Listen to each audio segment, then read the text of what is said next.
Hi friends, welcome back to chin's kitchen. ಹೇಗಿದ್ದೀರಾ ಎಲ್ಲರೂ? ಚೆನ್ನಾಗಿದ್ದೀರಾ ಅನ್ಕೋತೀನಿ. ನಾನಿವಾಗ ಮಂಡಕ್ಕಿ ಒಗ್ಗರಣೆ ಮಾಡೋದು ಹೇಗೆ ಅಂತ ನೋಡೋಣ. ಈ ಮಂಡಕ್ಕಿನ ನೀರಲ್ಲಿ ನೆನೆಸಿಟ್ಟಿದ್ದೀನಿ. ಒಂದು 5 ನಿಮಿಷ ನೆನೆಯಕ್ಕೆ ಬಿಡಿ. ಇವಾಗ ಬಾಣಲಿಗೆ ಎಣ್ಣೆ ಹಾಕಿ ಅದಕ್ಕಾದ ನಂತರ ಸಾಸಿವೆ, ಜೀರಿಗೆ,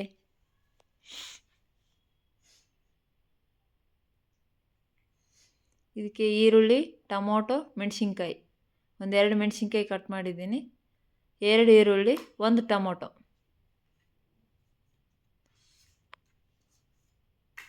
ಚೆನ್ನಾಗಿ ಬರುತ್ತೆ ಒಗ್ಗರಣೆ. ಇದೊಂದು ಸ್ವಲ್ಪ ಬ್ರೌನ್ ಆಗೋವರೆಗೂ, ಹಸಿ ವಾಸನೆ ಹೋಗೋವರೆಗೂ ಕೈ ಆಡಿಸಿ. ಇವಾಗ ಕರಿಬೇವು ಹಾಕ್ತಾಯಿದ್ದೀನಿ.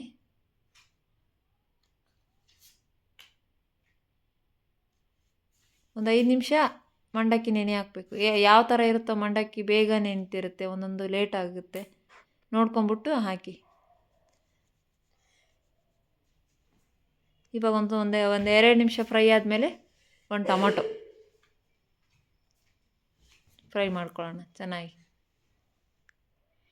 ಇದಕ್ಕೆ ಆವಾಗಲೇ ಹುಣಸೆಹಣ್ಣು ನೆನೆ ಇಟ್ಕೊಂಡಿದ್ದೆ, ಅದನ್ನು ತೋರಿಸ್ತೀನಿ.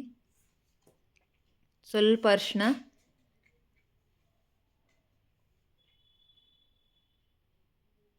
ಸ್ವಲ್ಪ ಉಪ್ಪು ಹಾಕೋಣ.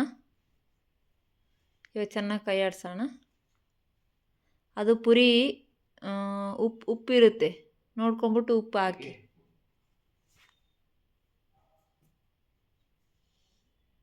ಈಗ ತಗೊಂಡಿರೋದು ನಾನು ಉಪ್ಪೇ ಪುರಿ. ಸ್ವಲ್ಪ ಉಪ್ಪಿರುತ್ತೆ, ನೋಡ್ಕೊಂಬಿಟ್ಟು ಉಪ್ಪು ಹಾಕಿ. ಸ್ವಲ್ಪ ಸಕ್ಕರೆ ಹಾಕೋಣ.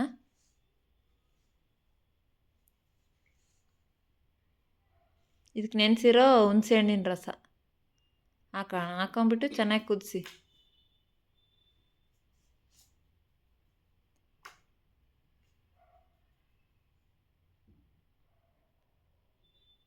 ಸ್ವಲ್ಪ ಅಚ್ಚ ಖಾರದ ಪೌಡ್ರು, ನಾನು ಮೆಣಸಿನ್ಕಾಯಿ 2 ಹಾಕಿದ್ದೆ, ಅದಕ್ಕೆ ಒಂದು ಸ್ವಲ್ಪ ಖಾರದ ಪೌಡ್ರು, ಕಲರು ಚೆನ್ನಾಗಿ ಬರುತ್ತೆ ಅಂದ್ಕೊಂಡು ಅಚ್ಚ ಖಾರದ ಪೌಡ್ರ್ ಹಾಕ್ತೀನಿ. ಇವಾಗ ನೆನೆಸಿರೋ ಮಂಡಕ್ಕಿನ ಚೆನ್ನಾಗಿ ಹಿಂಡ್ಕೊಂಬಿಟ್ಟು ಒಂದು ಬಾಣಲಿಗೆ ಹಾಕೋಣ. ನಿಮಗೆ ಎಷ್ಟು ಬೇಕೋ ಅಷ್ಟು ಆವಾಗಲೇ ಬಿಸಿನೇ ಕಲಿಸ್ಕೋಬೇಕು. ನಿಮ್ಗೆ ಎಷ್ಟು ಇಲ್ಲ, ನಾವು ಒಂದೇ ಸತಿಗೆ ಎಲ್ಲರೂ ಒಂದೇ ಸತಿ ಊಟ ಮಾಡ್ತೀವಿ ಅಂದರೆ ಎಲ್ಲರೂ ಒಂದೇ ಸತಿ ಕಲಿಸ್ಕೊಬೋದು. ನಾನು ಹಂಗೆ ಯಾರು ಊಟ ಮಾಡ್ತೀವಿ ಅಂತಾರೆ ಆವಾಗ ಒಂದು ಸ್ವಲ್ಪ ಕಲಿಸ್ಬಿಟ್ಟು ಅದಕ್ಕೊಂದು ಸ್ವಲ್ಪ ಹುರ್ಗಡ್ಲೆ ಹಿಟ್ಟು ಹಾಕ್ಬಿಟ್ಟು ಬಿಸಿ ಮಾಡ್ತೀನಿ. ಇವಾಗ ಹುರ್ಗಡ್ಲೆ ಹಿಟ್ಟು ಹಾಕ್ತಾಯಿದ್ದೀನಿ. ಇದಕ್ಕೊಂದು ಸ್ವಲ್ಪ ಕೊತ್ತಂಬರಿ ಹಾಕ್ಕೋಬೇಕು. ಮೇಲ್ಗಡೆ ಕಟ್ ಮಾಡಿ ಕೊತ್ತಂಬರಿ ಹಾಕ್ತಿದ್ದೀನಿ. ನಿಮಗೆ ಹುಣಸೆಹಣ್ಣು ಇಷ್ಟ ಇಲ್ಲ ಅಂದರೆ ಸ್ವಲ್ಪ ನೀರಾಗಿ ಕುದಿಸ್ಬಿಟ್ಟು ನಿಂಬೆಹಣ್ಣು ಹಾಕೋಬೋದು, ಅದು ಟೇಸ್ಟ್ ಚೆನ್ನಾಗಿರುತ್ತೆ.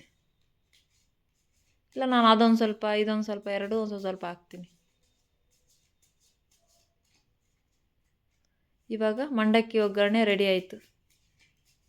ಇದ್ರ ಜೊತೆಗೆ ಸೇವ್ ಹಾಕ್ಕೊಂಡು ತಿನ್ಬೋದು. Thank you.